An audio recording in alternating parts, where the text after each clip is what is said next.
मजार की लड़ाई देश में कहां कहां छाई। यूपी, एमपी, दिल्ली या फिर हो महाराष्ट्र या उत्तराखंड, हर जगह मजार पर विवाद देखने को मिल रहा है। क्या देश में मजार जिहाद हुआ था या फिर क्या हो रहा है, आज हम अपने इस खास कार्यक्रम में इसी पर बात करेंगे। लेकिन सबसे पहले आपको बताते हैं कि आज की इस हमारी खबर में हम आपको क्या कुछ खास बताने वाले हैं। तो चलिए सबसे पहले शुरू करते हैं खबर में क्या कुछ खास है। वाराणसी के यूपी कॉलेज में मजार मस्जिद विवाद पर किस पर और क्यों हुआ मुकदमा दर्ज।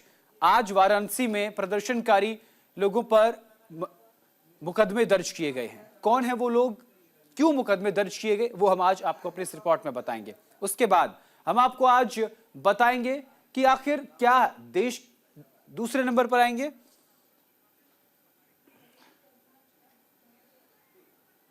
तो हम आपको बता रहे दूसरा है क्या है यूपी कॉलेज का बहराइच कनेक्शन। वो राजा जिसने लगभग 14 साल पहले रखी थी यूपी कॉलेज की नींव, आज हम आपको बताएंगे। आगे बढ़ते हैं। तीसरे नंबर पर हम आपको बताएंगे मजार की लड़ाई देश में कहां कहां छाई है, देश के वो हिस्से जहां पर मजार को लेकर विवाद चल रहा है। और अंत में हम आपको बताएंगे क्या देश की 1800 मस्जिद दरगाहों का सर्वे होगा, क्योंकि अब एक के बाद एक आवाज उठ रही है कि मस्जिद हो या मजार हो या मदरसा हो, उनकी सर्वे हो उनका होना चाहिए या नहीं।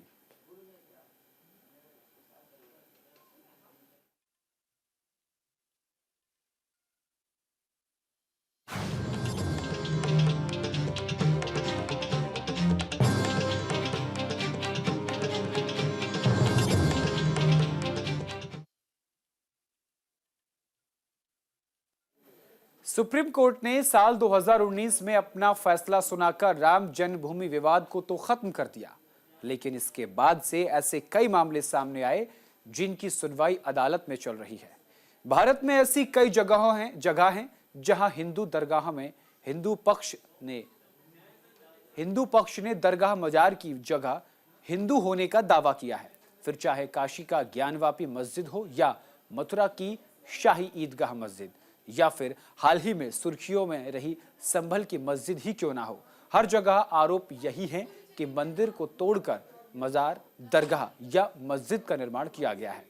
इनमें से कुछ जगहों पर अदालत सर्वे का आदेश दे चुकी है। अब चलिए हम आपको बताते हैं ऐसी ही कुछ विवादित जगहों के बारे में जहां मंदिर होने का दावा किया जाता है। लेकिन उससे पहले कि वाराणसी के यूपी कॉलेज में मजार मस्जिद विवाद पर किस पर और क्यों हुआ मुकदमा दर्ज, वो बताते हैं। दरअसल वाराणसी के चर्चित यूपी कॉलेज परिसर स्थित मजार और मस्जिद में के बाहर हंगामा देखने को मिला। हंगामा और माहौल बिगड़ने के आरोप में पुलिस ने मुस्लिम पक्ष के 12 लोगों के खिलाफ मुकदमा दर्ज किया है। आरोपियों के खिलाफ कॉलेज के प्राचार्य प्रोफेसर धर्मेंद्र कुमार सिंह की तहरीर पर शिवपुर थाने में मुकदमा दर्ज किया गया। इसमें ज्ञानवापी मस्जिद मामले के पैरोकार मुख्तार अहमद अंसारी का नाम भी शामिल है। इसके अलावा मस्जिद से जुड़े और गुलाम रसूल को नामजद किया गया है। वहीं अन्य 10 आरोपियों को अज्ञात में शामिल किया गया है। इन सभी का कॉलेज परिसर में प्रवेश करने पर रोक की मांग और कठोर कार्रवाई की मांग की है।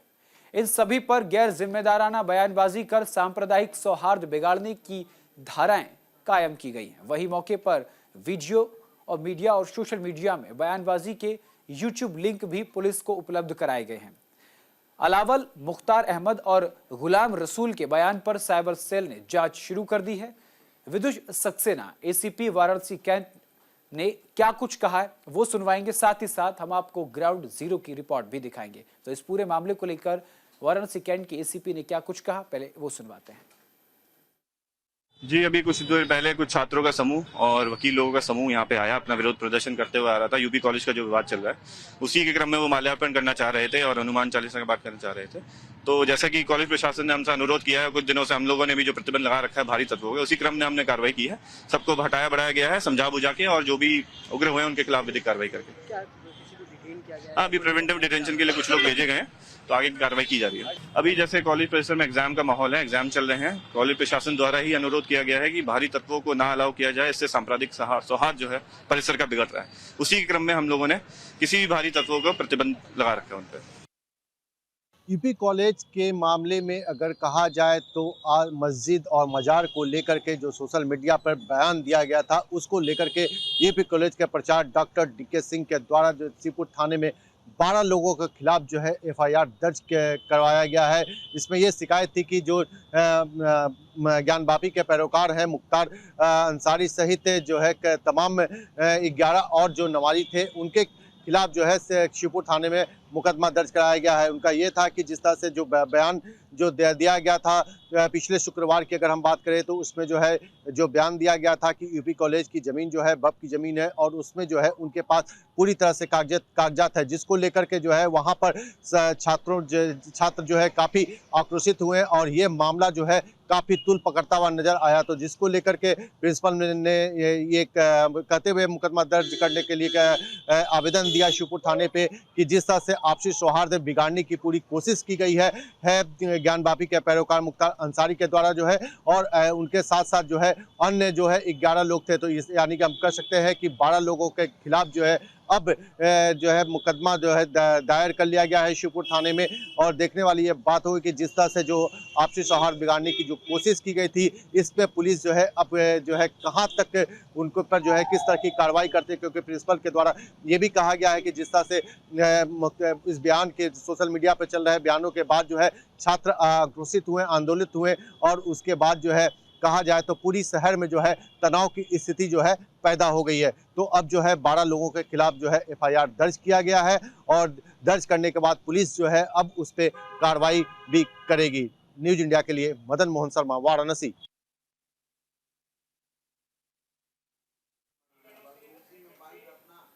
चलिए अब आपको बताते हैं कि इस पूरे मामले को लेकर कैसे शुरुआत हुई। वाराणसी यूपी कॉलेज मामले में किस तारीख को क्या कुछ हुआ और अब तक इस मामले में क्या कुछ हो चुका है, ग्राफिक के जरिए हम आपको दिखाएंगे। देखिए सबसे पहले शुरुआत 25 नवंबर को योगी जी उत्तर प्रदेश के मुख्यमंत्री योगी आदित्यनाथ कॉलेज के 115वें संस्थापना दिवस समारोह में शामिल हुए।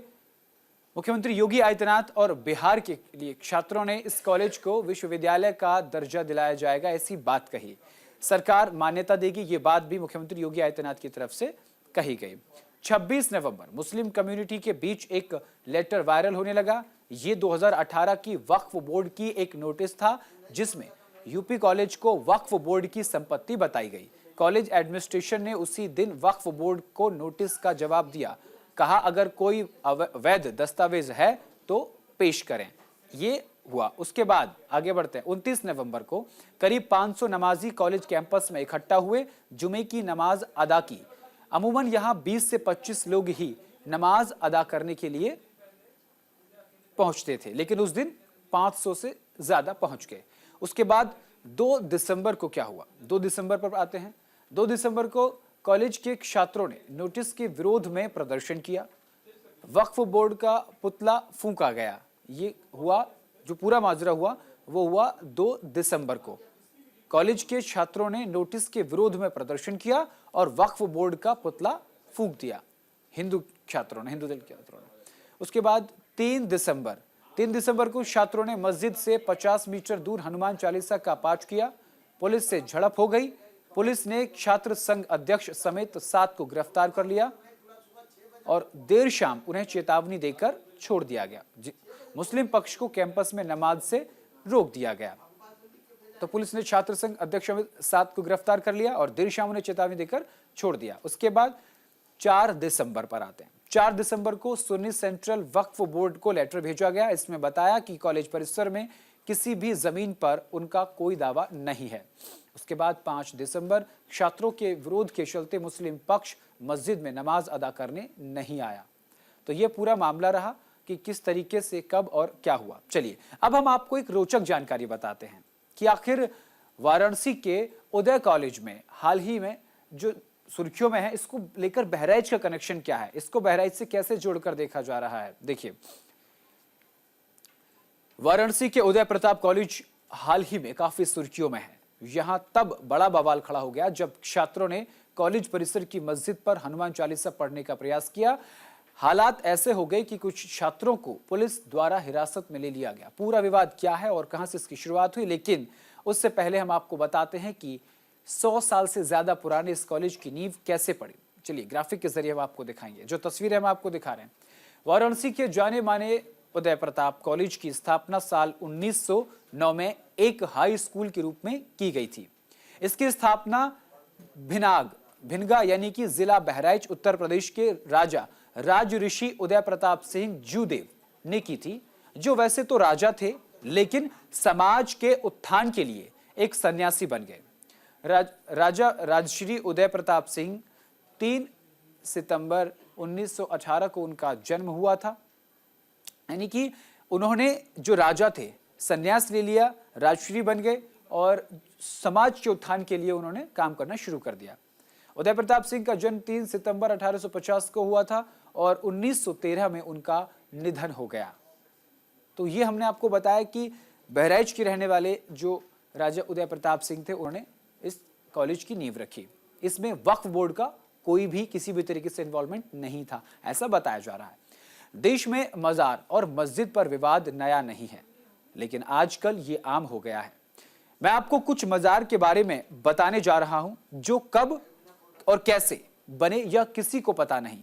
आखिर रातों रात मजार कहां से आ जाते हैं, ये आम लोगों के समझ से परे हैं। चलिए, दिल्ली में आजादपुर फ्लाईओवर पर बनी एक मजार है, यानी दिल्ली के आजादपुर में एक मजार बनी हुई है। बाद में पुलिस और पीडब्ल्यूडी ने इसे हटवा दिया। उसके बाद हिमाचल प्रदेश के हमीरपुर में अवैध मजार रातों रात बन गई। विरोध के बाद मजार के नवनिर्मित ढांचे को गिरा दिया गया। देहरादून में भी ऐसा ही हुआ। देहरादून के दून स्कूल परिसर में अवैध रूप से मजार बनाई गई। वीडियो वायरल होने पर प्रशासन ने आनन फानन में इसे हटा दिया गया। उसके बाद हरिद्वार में सरकारी जमीन पर बनी अवैध मजार, जिलाधिकारी की मौजूदगी में मजार पर बुलडोजर चला दिया गया। उसके बाद लखनऊ के नेहरू एनक्लेव मोड़ पर अवैध मजार बनाई गई। विरोध के बाद पहुंची नगर निगम की टीम ने हटवा दिया। बरेली में भी ऐसा ही देखने को मिला। बरेली में रेलवे स्टेशन के बीचों बीच एक मजार बना दी गई। रेलवे ने हटाने के लिए नोटिस भेजा तो जबरदस्त विरोध हुआ। उसके बाद लखनऊ के चारबाग स्टेशन पर पटरियों के बीच एक मजार बनाई गई, लेकिन रेलवे प्रशासन पर आरोप है कि मजार हटाने के लिए उन्होंने कुछ नहीं किया। चलिए अब हम आपको सुनवाते हैं मजार को लेकर के मुस्लिम स्कॉलर्स का और धर्मगुरुओं का क्या कुछ कहना है कि कैसे ये मजार बनती हैं और कहां से ये मजार की शुरुआत हुई। सुनवाते हैं। तो जिस तरीके से भारत के अंदर मुसलमानों को टारगेट किया जाता है, उसी तरीके से भारत के अंदर अब मजार भी सुरक्षित नहीं है। मजारों को लेकर इस तरीके का माहौल बना दिया गया और कहते कि ये मजार नहीं, अरे भाई हमारे सूफी संतों की मजार है। और ये सूफी संत जो थे ये भारत के अंदर क्या पूरी दुनिया के अंदर एक अच्छा मैसेज देते थे और ये कहते थे कि एक रहो। ये हमेशा ऊपर वाले यानी कि अल्लाह का मैसेज पूरी दुनिया को बताते थे और ये कहते थे कि देखिए अपने से किसी को भी परेशान मत करना, सब एक साथ रहना, मिलजुल कर रहने, जो इस तरीके का संदेश देते थे। आज वही इस भारत के अंदर सुरक्षित नहीं है उनकी दरगाह। ये कौन सा इस तरीके का माहौल देश के अंदर बनाया जा रहा है। तो मैं एक बात ये कह देता हूं कि ये भारत संविधान से चलता है। यहाँ भारत का मुसलमान भी सुरक्षित या भारत के अंदर मजार भी सुरक्षित होनी चाहिए। जो बुजुर्ग दीन का इंतकाल होता है तो उनकी कब्र को जो है कुछ लोग उनके फॉलोअर्स पक्का निर्माण करके और उनकी देखरेख करने लगते हैं, उनकी सेवा करते हैं। मज़ार वही है, ये पूरे देश में ये बनती है और इसमें किसी को कोई आपत्ति है। और बल्कि वो हमेशा कब्रिस्तान पे या ऐसी ज़मीन पे बनती है लेकिन ये बीजेपी इन सब चीज़ों को मुद्दा बना रही है और बार बार मुसलमानों से जुड़ी चीज़ों को ये लोग टारगेट कर रहे हैं, इसलिए इन्हें हर बात निकाली जा रही है। तो जिस तरीके से भारत के अंदर मुसलमानों को टारगेट। गौरतलब है कि जुलाई 2021 में भारत सरकार ने संसद में यह जानकारी दी थी कि देश भर में ऐसे कुल 179 स्थल हैं जहां रेलवे स्टेशन और इसके परिसर और पटरियों के आसपास अवैध धार्मिक स्थल बने हुए हैं, जिनमें मजारें बड़ी संख्या में हैं। वहीं उत्तराखंड सरकार ने बताया कि साल 2013 मई से लेकर अब तक 464 मजार हटाए गए हैं। ऐसे में सबसे बड़ा सवाल यह है कि अवैध मजार एकाएक कहां से आ जाते हैं? क्या इस पर रोक के लिए ठोस नीति नहीं है? और इसी सब को लेकर और इसी तमाम चीजों को ध्यान में रखते हुए अब जो वाराणसी का यूपी कॉलेज है वो विवादों में है। ऐसी एक जगह नहीं है, इसके बाद कई जगह हैं। उदयपुर में भी इसको लेकर विवाद शुरू हो गया है कि जब रात यहां कुछ नहीं था तो अब कहां से आ गए। दरअसल मजार और जो मदरसे हैं उसको लेकर के लगातार जांच की जा रही है और आखिर तमाम जो लड़ाई है देश में वो जगह को हड़पने की है। क्या यह कहा जा सकता है कि मजार तो सिर्फ एक बहाना है, दरअसल जमीनों को असली नियत निशाना बनाना है? ये एक बड़ा सवाल हम अपनी जनता जनार्दन पर छोड़ते हुए निकलते हैं। तो ये थी मेरे साथ, ये था आज मजार और जिहाद। फिलहाल के लिए मुझे दीजिए इजाजत। देश दुनिया की तमाम बड़ी और अहम खबरों के लिए देखते रहिए न्यूज़ इंडिया। नमस्कार।